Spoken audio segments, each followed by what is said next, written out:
നിക്കവിടെ. നീ ഇപ്പൊ എന്തിനാ ഇങ്ങോട്ട് വന്നേ? അതും കൊള്ളാം.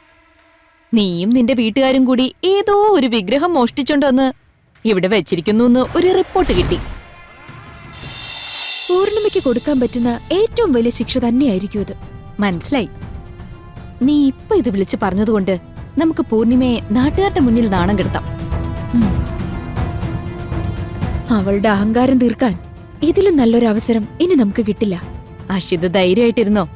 നാണക്കേട് കൊണ്ട് പുറത്തിറങ്ങാൻ പറ്റാത്ത പൂർണിമയെ ഞാൻ നിനക്ക് കാണിച്ചു തരാം.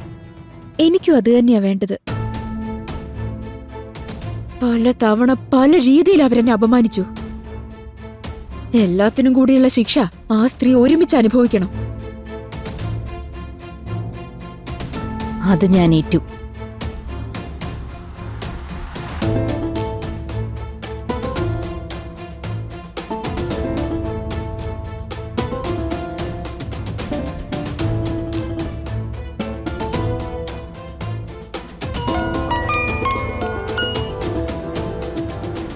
Hello JD. സർ, വളരെ പ്രധാനപ്പെട്ട ഒരു കാര്യം പറയാനാണ് ഞാനിപ്പോ വിളിച്ചത്. പറഞ്ഞോ. നമ്മൾ അന്വേഷിച്ചുകൊണ്ടിരുന്ന 5ാമത്തെ വിഗ്രഹം ഇവിടെ എത്തിയിട്ടുണ്ട്. അവിടെയോ? അതെങ്ങനെ ജെഡി? അത്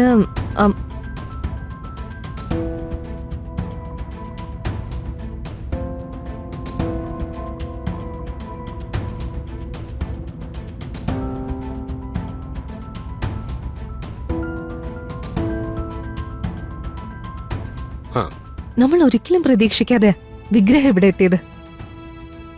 ബാക്കി 4 എണ്ണം കൂടി സാമുവലിന്റെ അടുത്ത് നിന്ന് കണ്ടെത്താൻ സാധിച്ച നഷ്ടപ്പെട്ട വിഗ്രഹങ്ങളെല്ലാം നമുക്ക് തിരികെ കിട്ടും സർ.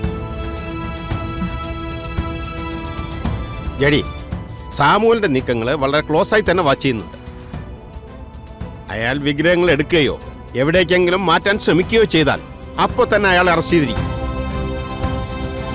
സർ, 5ാമത്തെ വിഗ്രഹം കയ്യിൽ കിട്ടാത്ത സ്ഥിതിക്ക് മറ്റു വിഗ്രഹങ്ങൾ എടുക്കാനോ എവിടേക്കെങ്കിലും അയക്കാനോ ഉള്ള സാധ്യതയുണ്ടെന്ന് തോന്നില്ല. അതൊന്നും നമുക്ക് ഉറപ്പിക്കാൻ പറ്റില്ല കിരൺ.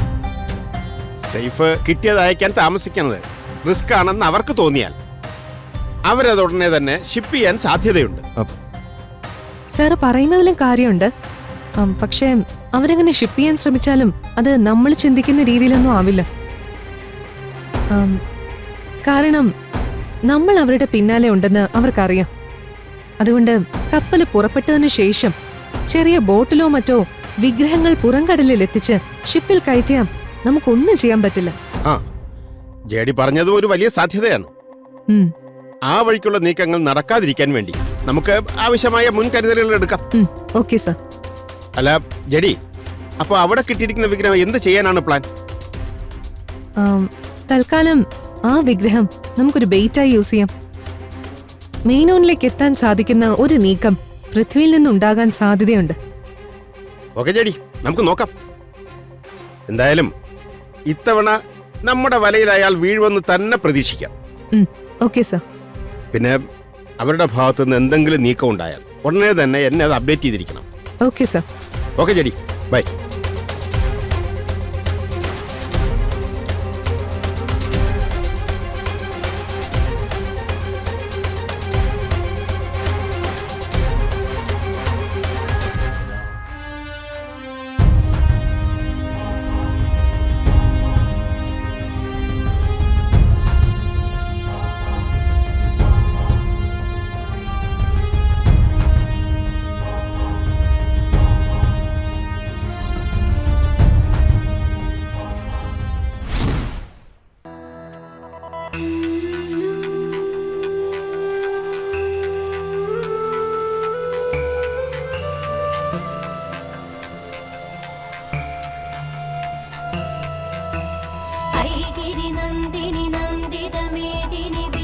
विनोदिनी नंदनुते गिरिवरविंध्य शिरोधिनि वासिनि विष्णु विलासिनि जिष्णुनुते भगवति हेशिति कंठ कुडुम्बिनि भूरि कृते जय जय हे महिषासुरमर्दिनि रम्यकपर्दिनि शैलसुते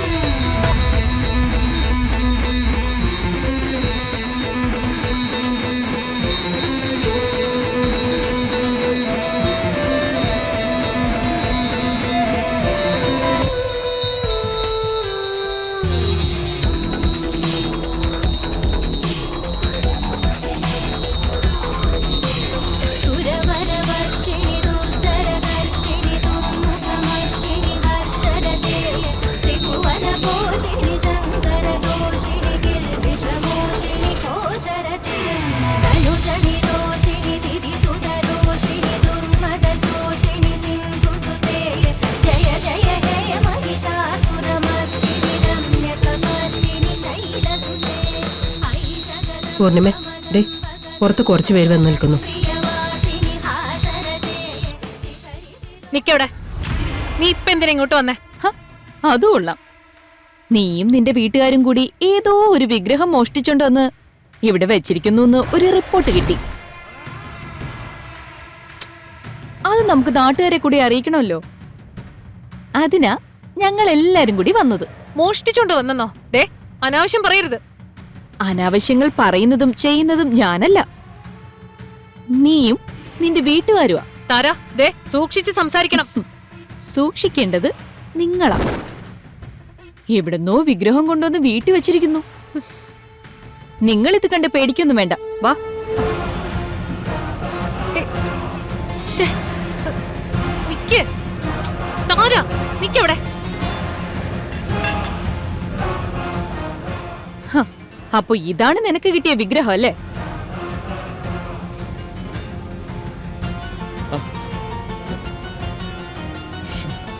പൂജയും വഴിപാടും ഒക്കെ ഒരുക്കിയിട്ടുണ്ടല്ലോ. അമ്പലമാക്കാനുള്ള പരിപാടിയാണോ? വാ വാ. ഏയ്, ഒന്നും മിസ് ചെയ്യല്ലേ. കംപ്ലീറ്റ് ഷൂട്ട് ചെയ്തോളണം. ഓക്കെ? അല്ല, ഇന്ദ്രപ്രസ്ഥം വീട്ടുകാരുടെ സ്വഭാവം എല്ലാരും ഒന്ന് അറിയട്ടെ. നിർത്ത്. ഇതൊന്നും ഇവിടെ പറ്റില്ല. ഓ, ഞങ്ങൾക്ക് നിന്റെ അനുവാദം ആവശ്യമില്ല.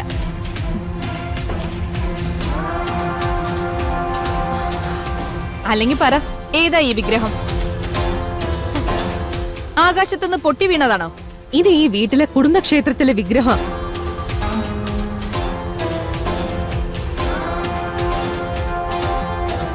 ഇത്രയും നാളും ഈ വീടിന്റെ കോമ്പൗണ്ടിൽ ആരും കാണാതിരുന്നതാ. ഇപ്പൊ ഇതെടുത്ത് അകത്ത് വെച്ചു എന്ന് കരുതി ഇത് മോഷണ വസ്തു ആവില്ല. ഇതൊക്കെ നിങ്ങൾ പറയേണ്ടത് എന്നോടല്ല, അവരോട് പറഞ്ഞോ. ഞാൻ ഇവിടെ വന്നിരിക്കുന്നത് നിയമപരമായിട്ട് തന്നെയാ. എന്താ, നിനക്ക് സംശയമുണ്ടോ? ഞാൻ കാണിച്ചു തരാം.